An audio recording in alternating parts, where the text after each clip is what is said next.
In a recent newspaper, they did a study. They followed 10 teachers in 10 different states.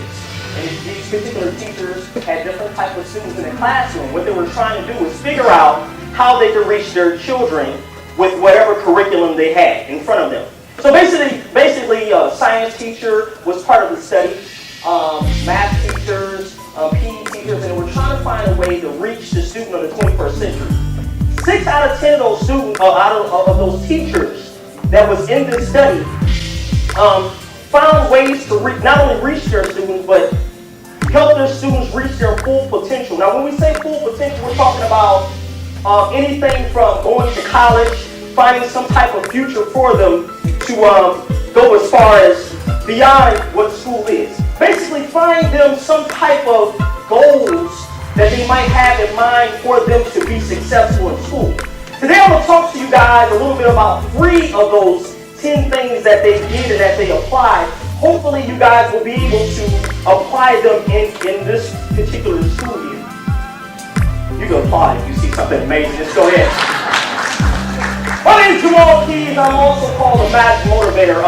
Like we said before, for 16 years, I've had the pleasure of being in a classroom and working with students. And again, I'm going to give you guys 3 strategies that you can apply together that will apply to any student. But before I do that, tell you a little bit about myself and something that you guys really want to start thinking about today. What is your purpose as a teacher? Now, everybody has a different purpose for doing things. You don't even have to share this with anyone.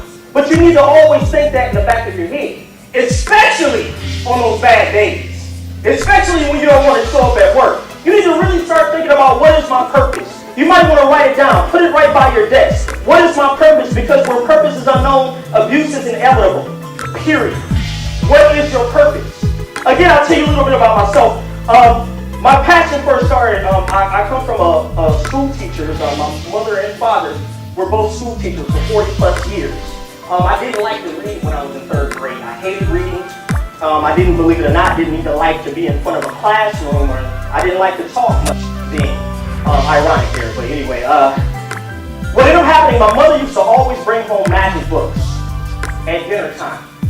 And she would perform a magic trick right before dinner time, right before we started to eat. And when she would perform the trick, I would ask my mom, well, Mom, how did you do that? She said, well, I can't tell you how to do it, but I will share with you this book, and you can learn how to do it yourself. It took me about 5 books before I realized that every book my mother would give me never was a trick that she would perform at dinner time. This is very critical because this is what you might have to do with your students. Find your students' passion.